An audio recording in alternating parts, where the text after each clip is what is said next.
Good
evening, how's it going? Welcome to Super League, still the biggest and best of all of the different online versions, interactive versions, playable versions available of CMO 102 content, at least in my opinion. Jens, I'm watching on mute at the minute, FYI. Thanks, Jens.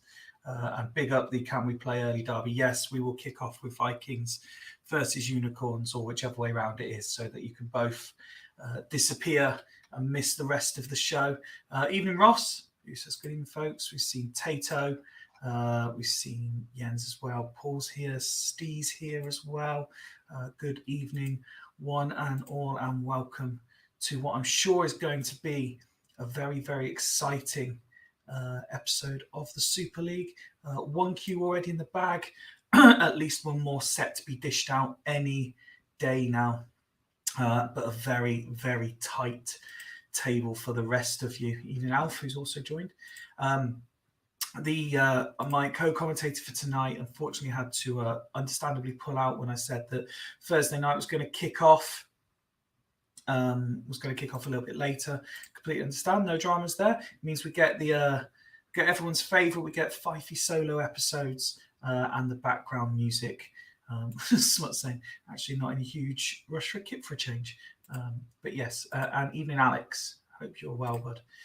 So yeah, we are going to kick off with Vikings against Foss Road. Vikings who have already got their queue. Foss Road who are pretty much, they're not mathematically, but I would say they were out of the equation for the top six.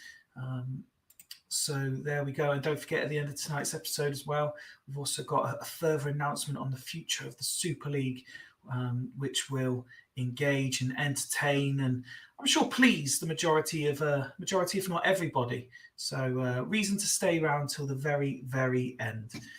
Let's get cracking, shall we? And we want to go to the hosts, the team with the queue, and that is the Vikings. They are still without Cafu, but they have some of their injured stars returning, and that means that they get to repartner Ferdinand and Lasisi. We get Paredes and Jeremy's back together. Sokoviak drops back into central midfield with Nedved dropping to the bench. Brozek in support of Henri. A reminder that last time out, Vikings drew 0-0 away at Stanley. They play Foss Road, who come off the back of a 3-0 hammering at home to Dudley Hill, and they're usually better. They're still without Clivert. I'm happy to go whenever 5 on the proviso that somebody, just how good Simeone's been instead of ignoring him every week. Okay, well, now that you've mentioned it, we can carry on ignoring it. No problem.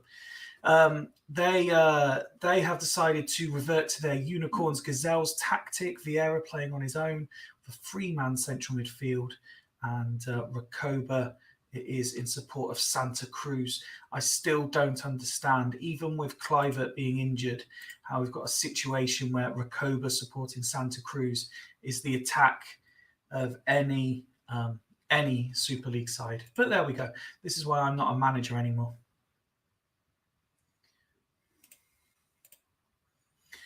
So we've got Foss Road in their green kit away at Vikings. And Vikings take an early lead.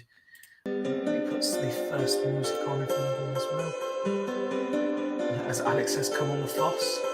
And it's 2-0 Sokoviak. It's going horribly, horribly wrong. But there's Santa Cruz to pull one back. Not over yet for the boys in green. Smut's saying that Dan likes Recoba, so he's playing. Let me know how the music levels are, by the way. I can never tell what volume to have it on for games, so if it's too loud, or if it's just right, or if it's too quiet, please do let me know as we get to half-time. Vikings with that 1-goal lead, Foss scoring with their only goal on target. Music to load. Music's too loud, I guess. Okay, no problem. Let's drop that down to say nice round 50. How's that? Music a touch loud for Ross as well. No worries, I've dropped it down. Let me know how that is. Looking at the Viking stats. Disco. Okay, I'll play rock when it's burned for you. Let's start the stream over. No yellow cards handed out. I'm looking at the conditions. Nothing obviously wrong there for Vikings either. And all the outfield players, with the exception of Balmer, on at least a 7, Shottis on a 6. Tato saying it's still too loud.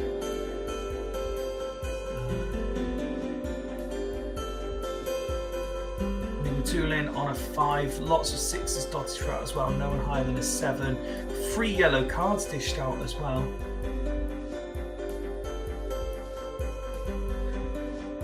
Bit quieter, please. Pardon out. Nice, Ian. It's still too loud, really. It surprised me. Let me drop it down further. How's that? Level 34 instead.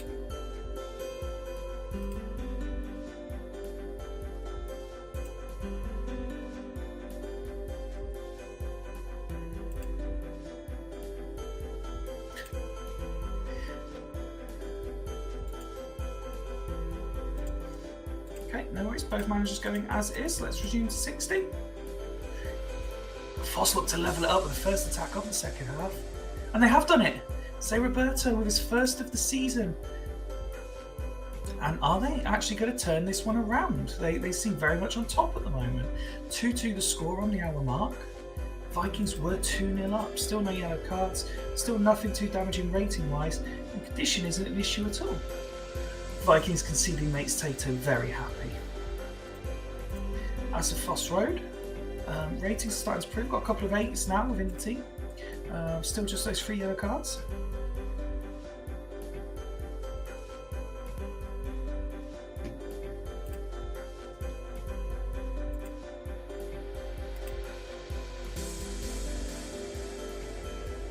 It's not still too loud, Alex. Come on now.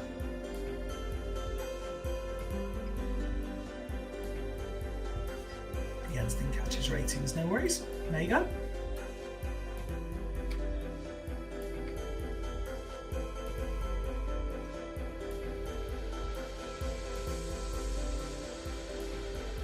Name that tune. Acoustic Cinematic.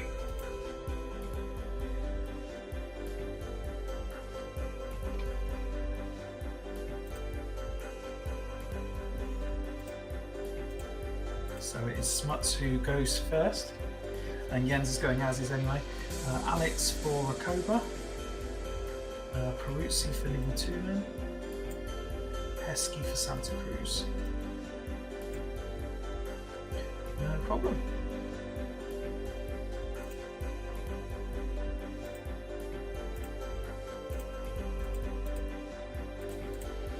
Let's see how this one from. No, it genuinely is a bit loud. Music from the other weeks has been so good.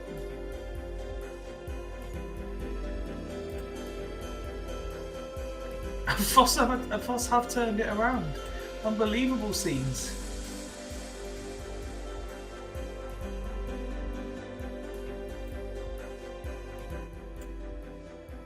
I mean, this tune has played every time I've done the music because I do them in order.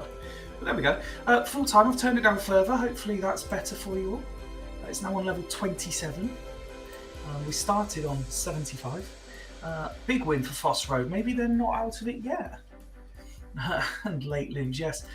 Anyone who caught the thread earlier will have seen that we did record a late limbs yesterday. However, Smuts living in the arse end of nowhere when it comes to Leicestershire meant his Wi-Fi kept kicking out, so it wasn't something I was happy to publish. Despite being on the end of a 3-2 defeat, Sokoviak picks up man of the match for his 9 out of 10 rated performance. Jens saying we've been bad for ages. We've got Steve. Hang on, what have we got here? We've got Steve saying not what the chasers needed. That's bust my coupon. Jens saying we've been bad for ages. Alex saying what a result. Come on, the Foss. Look at what happened then at Foss. My lads fancy put this on. No worries, mate. Have a good evening.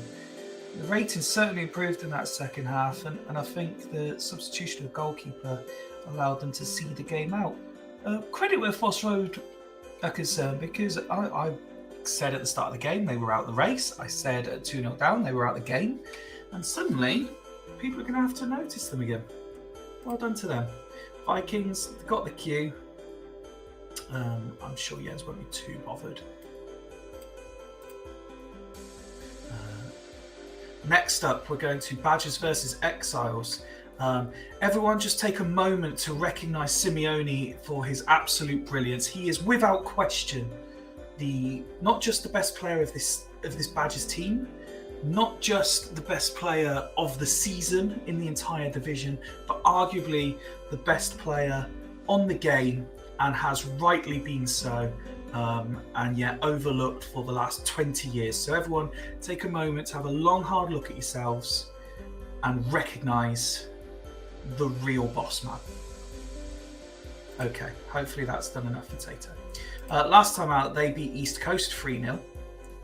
2 goals for Roberts with a goal for Rossini as well, in a real statement victory for them.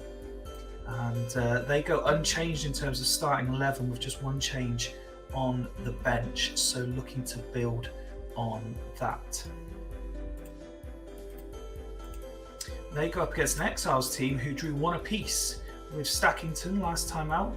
The only alteration from their squad is they've swapped the positions of Vieri and Crespo, everything else remaining the same. New games, calls for new music. Let's go to Daydreaming as we kick off match number 2 of the evening.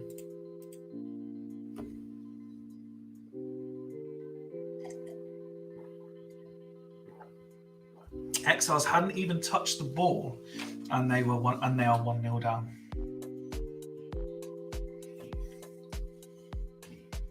It is all Badgers.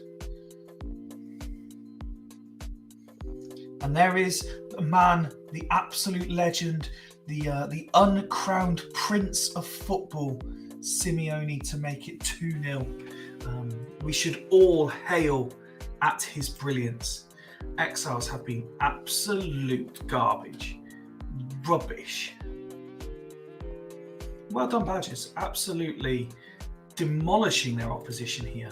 And I'm not even going to have to look at the ratings to know that Simeone is probably the highest rated, just because it's Simeone.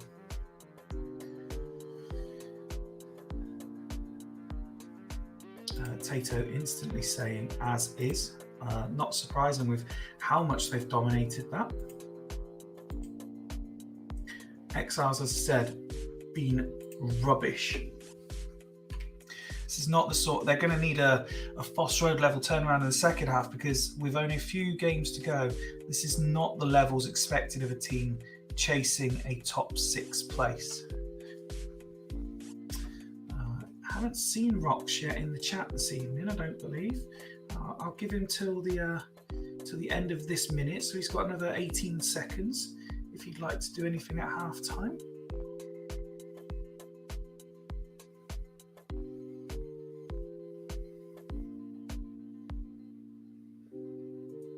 Music levels okay now, by the way? Nothing from Rox, so we carry on. And you can only see this going one way, and that is from bad to worse if you're an Exiles fan. Although Raoul scores no, Boy McGregor has ruled it out, and we stop it on the hour, still 2-0.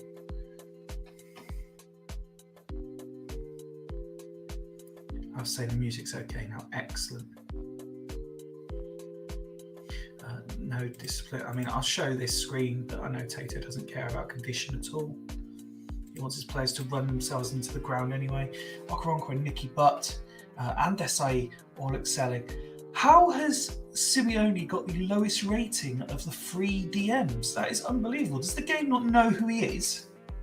Ridiculous. Zanoni for Agahawa. Saviola on for Rossini.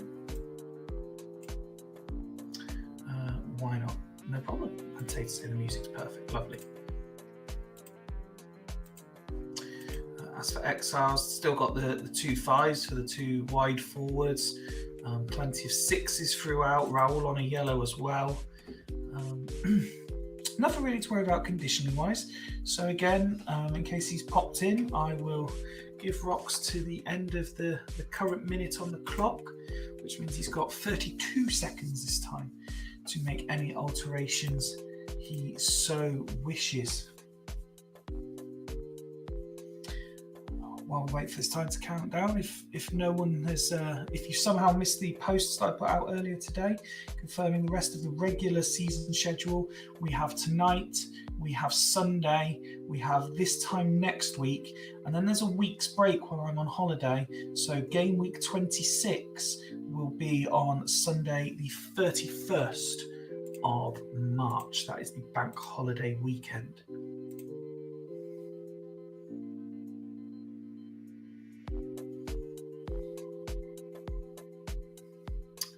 Oh, Simeone's gone off injured now. That's out of protest about how the game is doing him out of ratings. I'm sure he will be absolutely fine, and Badgers fans need not panic. He is a superhero giant of a man, and this injury will not keep him out more than the 20 minutes remaining in this match.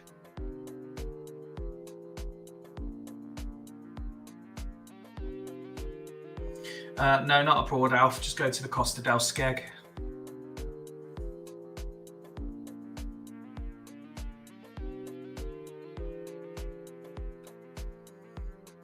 Right, so Sousa on. Swapping Nicky and Saviola up front. Sorry, Saviola at AMC. Nicky at DMC with the arrow. Yep, no problem.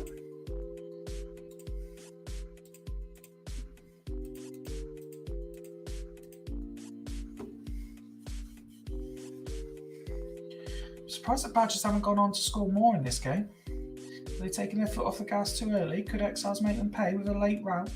We're into the final 10.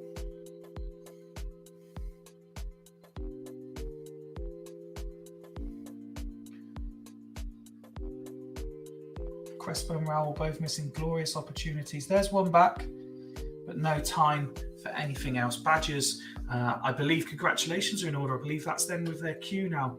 A 2-1 win over the Exiles. It looked comfortable for 85 minutes pretty much. Exiles made them think in injury time, but in truth, there was only one team ever winning this game. solid ratings throughout.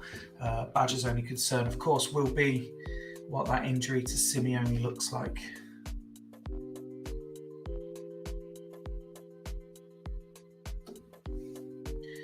Moving over to the Exiles.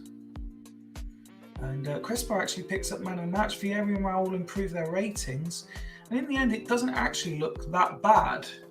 They just left it too late to make their mark on this game. But congratulations to Badgers, who I believe we'll see at the end of this have got their cue. Sloths versus Haggis next. The Sloths team, once again, saw a number of reserve players called up, so swapping around of the first team squad. Injuries in defence, suspension to Taribo West sees Ronnie Johnson drop back, Eric Addo come in at DM. It's Rosicky, Holland and Zidane as the midfield three. Oliveira, Enrique and Etsabaria support and Penza.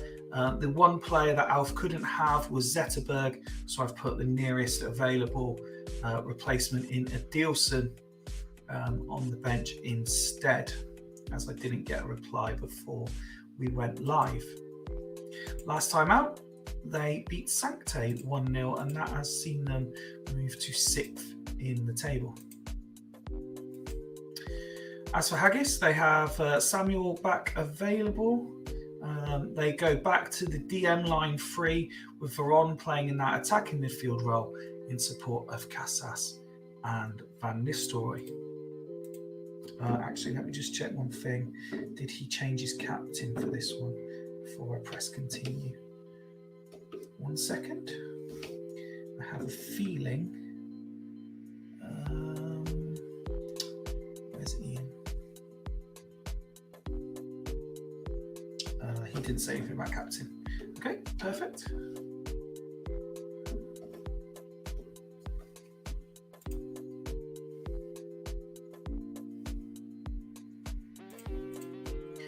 As we kick this game off, music again. We're going to Feeding the Ducks for this game.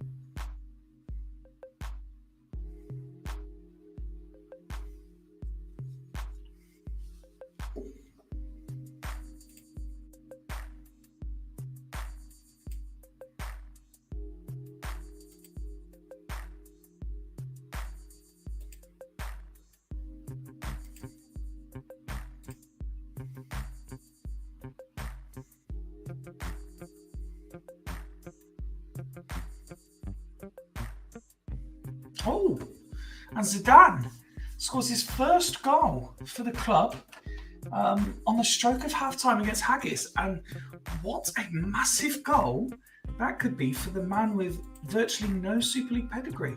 And once again, a team playing their opposition off the park. Haggis have not been anywhere near the races. It looked a bit more even than that to me, but the stats don't lie, as they say. Solid ratings for the home team, no yellow cards either. A fair mixer, mostly 7s, a couple of 6s with 2 8s in there as well. So stuff for Alf to consider, absolutely. Looking at Haggis, it's the front two that have pretty much struggled. Everyone else putting in a half decent performance here. 2 yellow cards, Cannavaro and Gomez. Conditionally, nothing to write home about in concern. Let's see what either manager wants to do here. Smart saying bring back Greavesy, all is forgiven. The reason I didn't do Mark Kerr, because he was my initial choice, Smuts, is because he's just an MC, whereas Zetterberg is AMC apparently. I thought he was MC, but no, evidently not.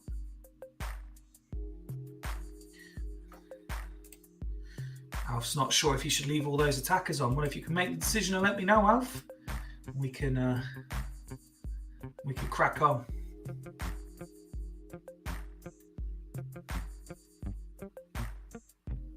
He's going as is till 60. Yet to see anything in the chat from Ian so far. We'll give him the last 10 seconds.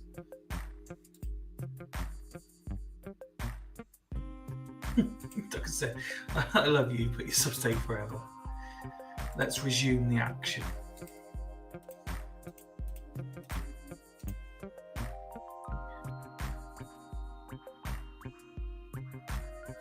made it to the hour with virtually nothing happening. So I'm not sure Alf will be changing anything here either. Let's just have an update on the condition. Yeah, nothing at all to worry about. So it's only whether Alf doesn't trust this 11 to see them through. While he makes that choice, actually, just in case Ian's popped on in the background. Cuenca 9 keeping his side in the game. Monterrubio 78%, maybe consideration. Yellows, of course, still for Cannavaro and Gomez. And Alf's telling Duggan that he's going out as is. I will take that as red. And we've reached the minute. Nothing from Ian. Let's go. Let's carry on.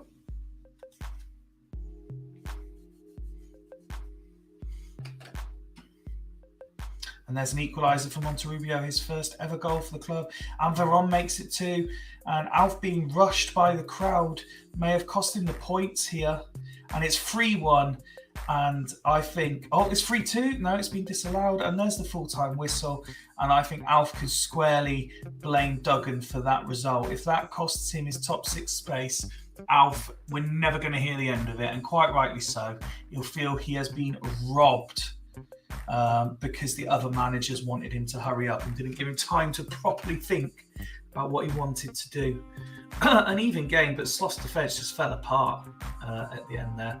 Unbelievable, really, for a team that done so well. We've got Tato now saying far too attacking that Alf. Duggan saying you should have thought about your subs there, Alf.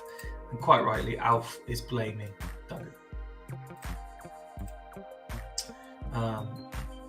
I mean, nothing below a 6. Dimble saying naive management. Nothing below a 6 is generous given the capitulation. Plenty of positives. And again, Alf has got Zidane doing absolutely everything in this team, including now scoring a goal. Haggis, look at this.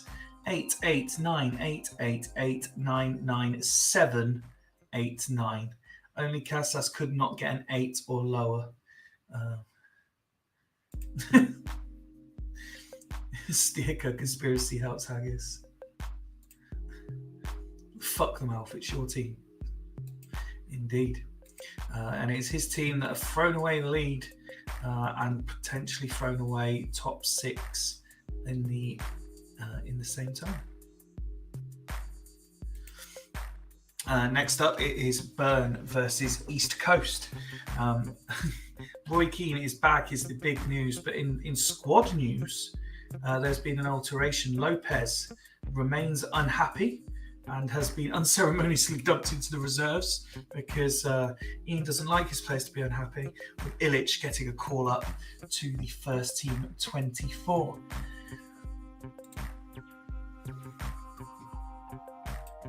Last time out, they had that 1-1 draw away at Haggis. See, saying the Rusu not playing is disgraceful.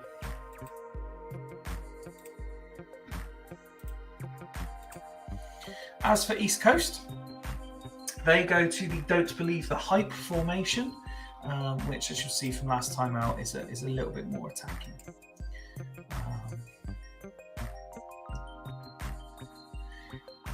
They have a strong core. Sorry, I went quiet there because I was just keeping up with what's going on in the chat. And while I remember, let's go into the interspace music ready for this game. Strong core of players here. So East Coast should feel like they can give their rivals for the top 6 and title rivals for the last couple of seasons a real good game here tonight. Let's kick this one off. I believe game 4, maybe? I think that's roughly where we are. 10 on the clock, no goals yet. So Elias has gone in the book.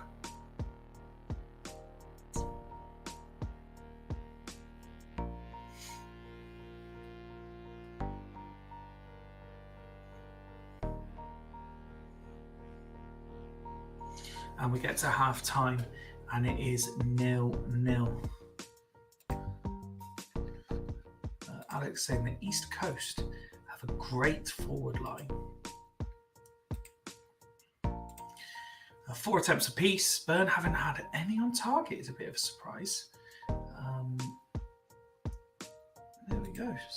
So it's interesting seeing it is Montella and Scholes who've been missing the target. Lillian Turan, by contrast, 9 rating at half time, and that prompts Ian to go as is. Clicking over to Coast then.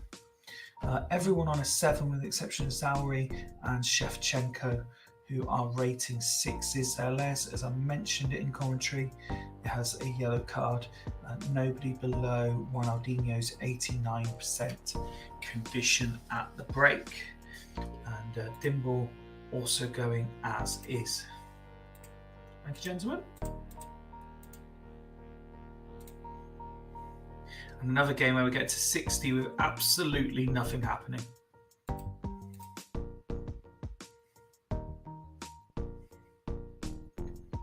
Showing both team stats here.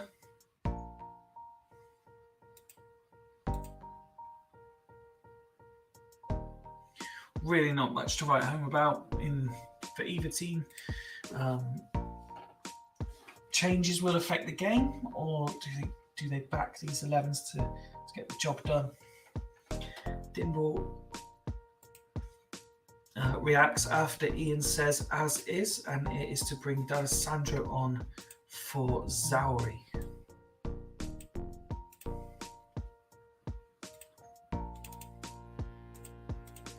I do believe that might be the rain peeing it down again outside. And it's a Coast golfer who's saying on 69 minutes. Smut's saying that Zauri and Zanetti not playing wing back irks him, sorry. Do Bern have it in them to equalise here? No, because Rede has scored and has surely won the game now for Coast. What a victory this is. 2-0. I know Ian said that Bern haven't been great for a little while, but that is a season-defining result potentially for Coast, who really turned it on in that second half. It was an entertaining game. Bern just very, very poor in front of goal tonight. I can't remember seeing them with such low target stats. Turan kept his 9, by comparison Montella on a 5, despite being the only person to get a shot on target. Dimble saying that's massive for me, hard lines. Mr. Edwards saying well played. Vrede, who got the goal to seal it, gets man of the match. And Steve, fucking hell, dominant that indeed. Coast needed that win, they certainly did. We're so wasteful as well as poor, says Ian. Back out on the training ground, Bern go. And over to Fulchester versus Sancte we go. Sancte have gone back to the 2.5 potato peeler formation for this one, which sees backs in support of Owen and Inzaghi. The team itself is pretty much the same. Obviously, Kuhl's injury a deciding factor. No, Tato, you've had more than enough transfers, so you don't need any more. Plus, you're about to go into unlimited transfers, so you don't need any more right now. Last time out, as we saw, Sancte lost 1-0 at home to Sloss.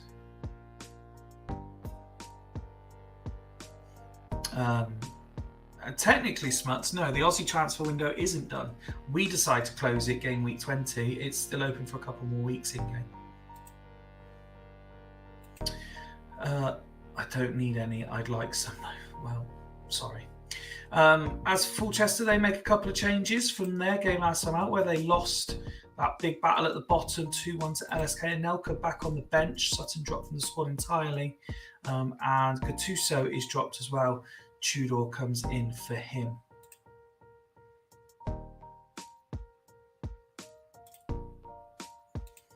Fulchester really need a result to get away from the bottom again. Sancte need a result for the top 6, who is going to get what they need.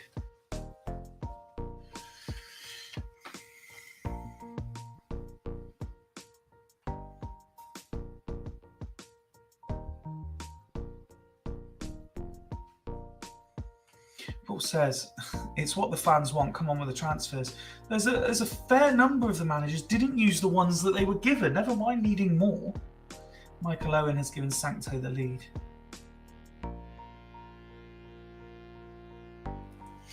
Spot's quite right, you've got unlimited transfer next season. At half-time, Sancto scoring with their only shot on target. Fulchester have actually created more but failed to breach the net of their opposition. Lucio rating a 5, Vogel rating a 9 shows how inconsistent this is. Duggan going as is without even seeing his ratings. Fair few 6s dotted about for Fulchester as well. Now I'm pretty confident Macca isn't here, but I will give him till the 30 mark, so he's got another 15 seconds if he wants to make any changes. And just for the benefit of Duggan, who, as I show on screen, already said as is, that is what his side are doing at half time. 2-1, nothing from Macca, unsurprisingly. Let's carry on.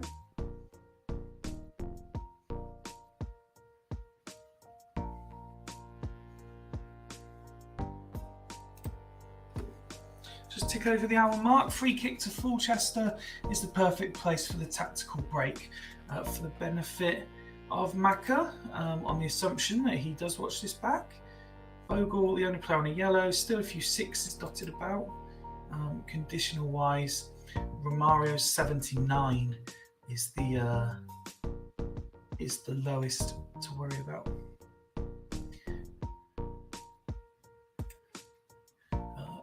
Smut's saying another bad result for the chasing pack if it stays like this. Indeed, Sancte, who do have that goal lead, have just Stam and Campbell on a 6. Everyone else rating at least a 7. Finnan and Ndai in the book. And again, they have just one player, Emmanuel Petit, below 80. He's on 77% condition.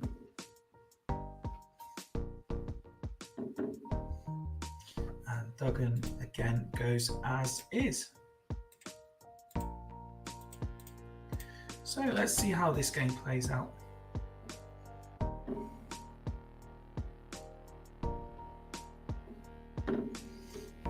And Inzaghi wraps up the points for the away side, 2-0, and they're looking for a third. They don't get it, but the 3 points is all they needed, not necessarily the 3 goals.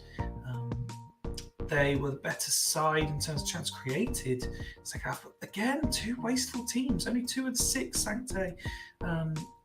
They were efficient, but wasteful, if somehow that makes sense. Looking at the ratings for the home team, they still have a fair few 6s there, with only Vogel getting above a 7. Much, much better. And it's Inzaghi who gets man of the match despite having a lower overall rating than Emmanuel Petit. Penultimate game of the night sees Master and Apprentice go head-to-head.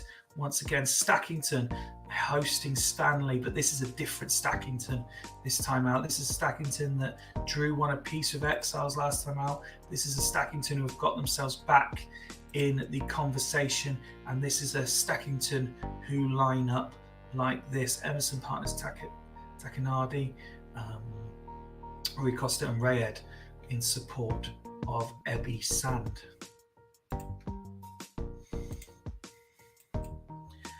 Stanley, probably, I think from memory, the most hampered side for this game. They are without David, Scally and Sand,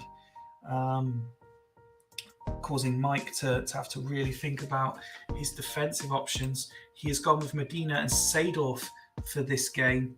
Savage and Janino in front, Pinto supporting Sigalko. Jeff Whitley on the bench once again. You wanted Gary Neville as captain, didn't you? So penultimate game of the night, Stackington host Stanley. Indeed, another horrible pack for Mike. Let's kick this one off and see what happens. Which team are really going to stake a claim. I think most people would want a draw in this one, because if Stackington get even closer, and they might just do that, oh no, Takanadi's goal's been ruled out. If Stackington had somehow, oh, it's a red. It's a red. Clarence Seedorf's gone.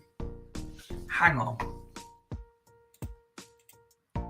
Agent Seedorf signed from Stackington and now gets sent off after just 33 minutes. It's almost as if Stackington had this planned all along. Of course, Ross, you can make changes if you want to.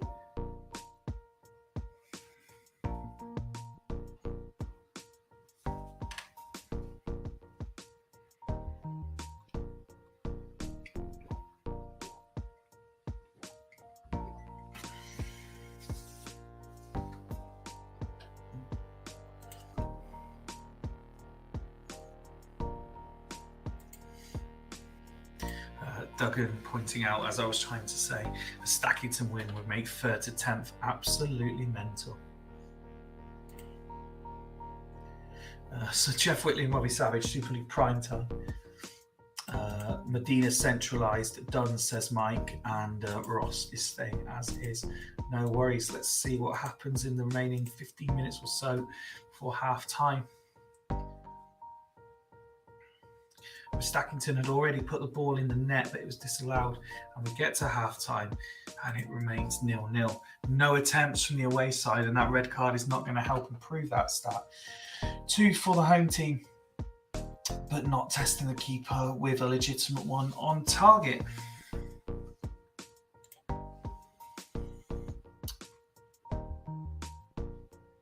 Just looking at the ratings here, very mixed bag. Takanadi on a 5, which is harsh because he had a goal disallowed, a couple of 6s in there, majority 7s, with Rui Costa on an 8. No yellow cards. I am looking at Rayed there on 77, Dyer on 83, maybe something Ross needs to look at. As for the away team, kind of similar reading. Seedorf got sent off in 5s, fair few 6s dotted about. Roughly equal number of 7s as well, with Salihamidzic on an 8. Let's see which manager wants to act first.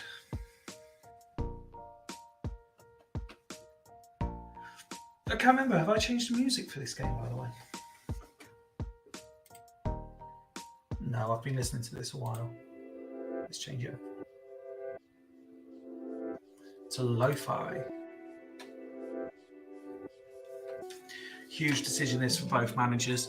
Could be season defining, both for them and for other teams.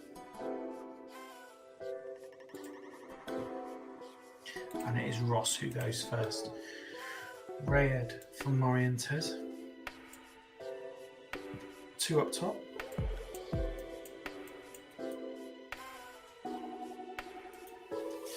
No arrow. No problem.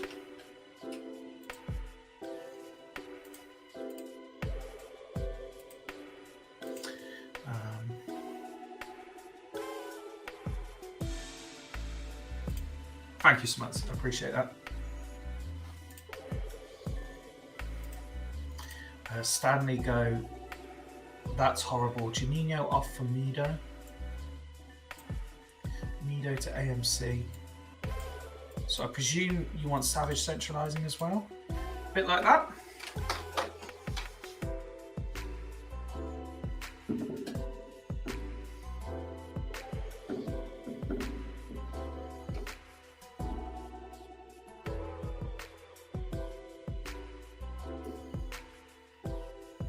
Savage to boss MC. I presume that means you're happy with it. Thank you, Mike. Go to 60 then, see how the changes affect things. Oh, João Pinto's gone straight off, injured. Are we going to see Jeff Whitley? Is he going to play MC Central? And Robbie Savage going to move up again?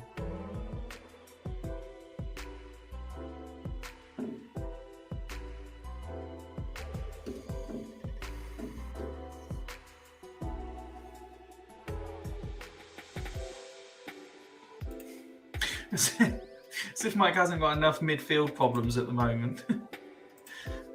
What was it? Scally, Davidson, Sand missing for this game. Seedorf gets sent off. Now João Pinto injured.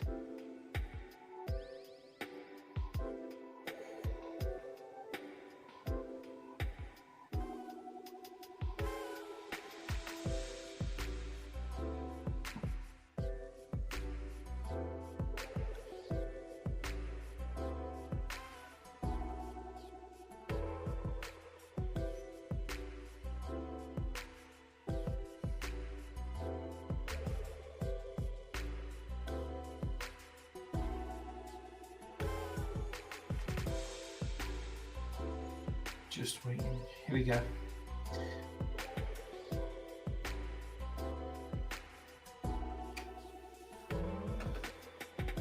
So Whitley's coming on.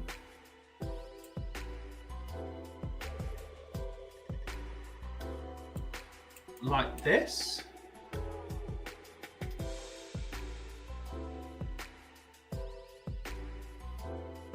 I presume this is what it meant because we've got Whitley on and move into DMC and then Medina to MC. So it's Savage that's going to play the attacking midfield role, is how I've understood that.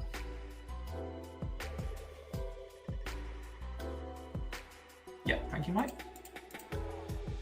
Let's carry on. And we reached the hour mark. And yet more changes set to follow. Takanadi still on a 5 for Stackington. It's your squad, Mike. You can't say it looks awful. No discipline issues here, no yellow cards at all, and I can't really see anyone of fitness worry either for Ross, so should be fairly straightforward for him. What standing got left? Phil Neville and Schmeichel. I can't see either coming on. Sally Hamadic still doing well. And Mike going as is, no worries at all. So it's just down to whether, how and if Ross wants to influence this game. He's saying roll, please.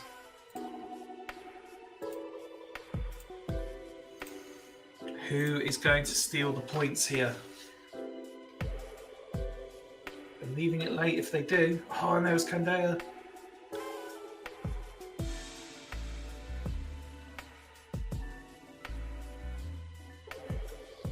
Oof.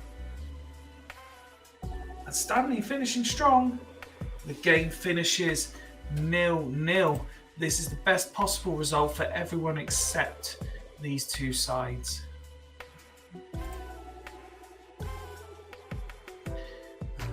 A fairly decent performance all round from Stackington, but they just didn't have someone ready to do that extra, create that extra bit, run that extra yard, whatever it was take to get the win. Stanley, a battling performance from them. And one that I think Mike could be quite proud of, considering just how decimated his side were. And that brings us to the final game, I believe, of the night. Dudley Hill, who actually have defenders available again. The only changes sees Rustico and Woodgate return to the side from that 3-0 win away at Foss Road. LSK, as we saw earlier, they beat Fulchester last time out, and they go unchanged for this game. Final game of the night. Let's kick this one off. And, you know, we might even finish within the hour tonight, which would be excellent. Oh, and music, of course. We finish with some night driving.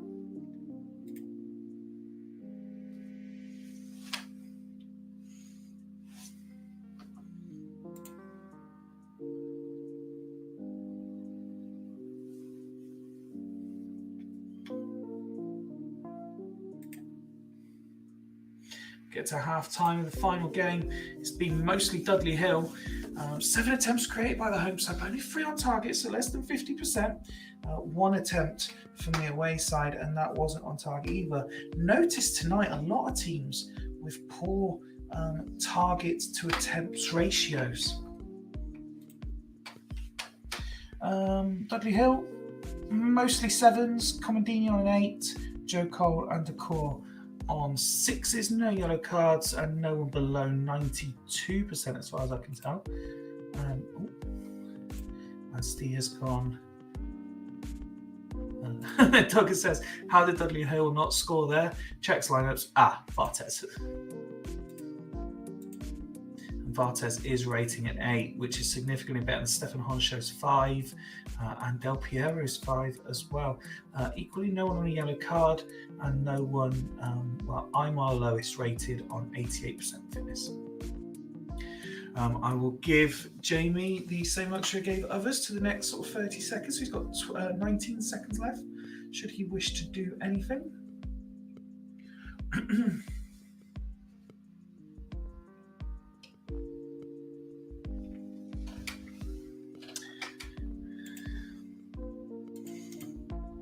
Nothing from Jamie, so we will kick off to 60.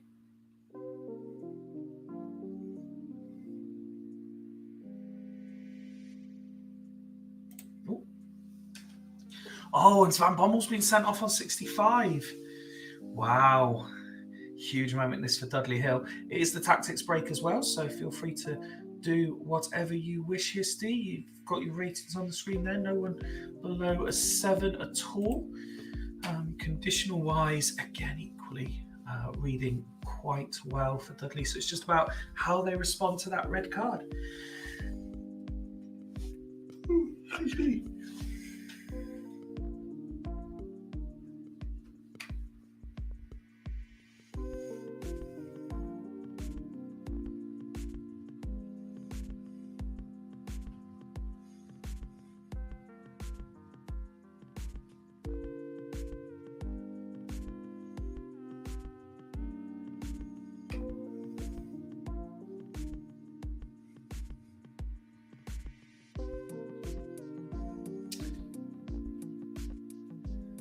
Steve will be busy typing away. So the announcement that sorry, it's come through now. Can wait till full time.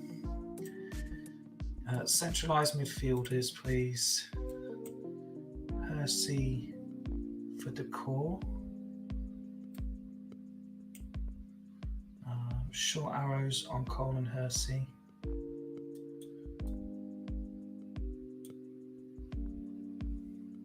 No worries. And for the benefit of Jamie when he watches this back, still a fair few 6s. Barthez, the only player rating an 8. Imar's dropped 78%. Everyone else is kind of where you'd expect them to be. I can give you 20 seconds in case you are watching this without being overly involved in the chat.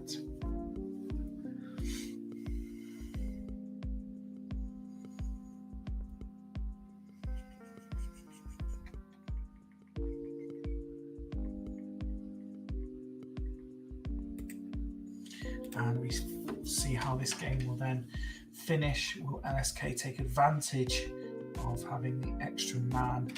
Gianna Cheddar's gone off, assuming Jamie hasn't just appeared anywhere. I would have naturally gone Albertini, but as Lazans is actually a defensive midfielder, we will do as close to like for like as possible.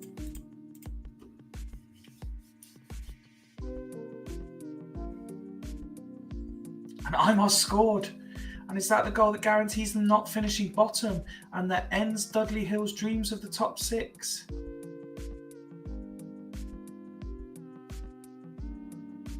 Wow, what a result for LSK. What a result for in the top 6 hunt. Dudley Hill creating more. Again, less than 50% on target, and it's cost them. Wasteful in front of goal. There's the ratings.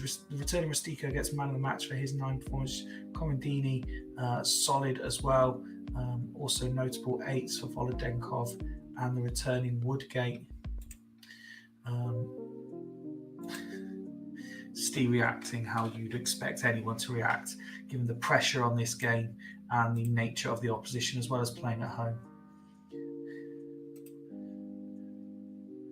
Steve is champion and he's been classed this season, and that's fucked him.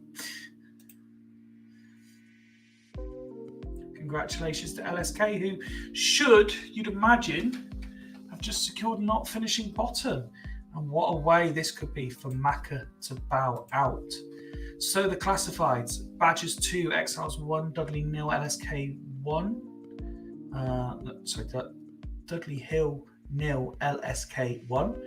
Fulchester 0, Sancte 2, Burn 0, Coast 2.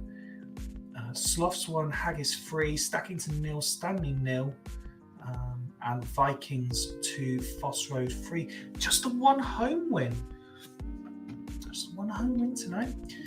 Congratulations to Badgers. As we said, that gets them their Q. And they are now just a point behind Vikings. But crucially, they have an 8-point gap on Northern Burn, Haggis and Stanley, who are 3rd, 4th and 5th respectively on 35 points. 2-point gap then between Coast in 6th and Sancte below the dotted line in 7th, who in turn have a 2-point gap over Sloths 31, Stackington 9th on 30. We've got Exiles, Foss Road, Dudley Hill 10, 11, 12, all on 29, so just 4 points with 9 to play for. Los Santos moving on to 21 and open up a 3-point gap over Fulchester. Reminder, the fixtures for Sunday then, and if you would like to be on comms, drop me a note, let me know. We've got Coast against Sloths, Exiles against Burn, Haggis, Fulchester, LSK, Foss Road, Sancte, Dudley, Stackington Vikings, and Stanley versus Badgers. Mike saying down to the wire, Duggan, this is nuts. We've never had so many teams playing for something this late. I agree. This really is the tightest it has ever been. And just while I flick through these stats, then I promised an announcement. So obviously been planning for next season for some time, even before any official announcements on what might happen.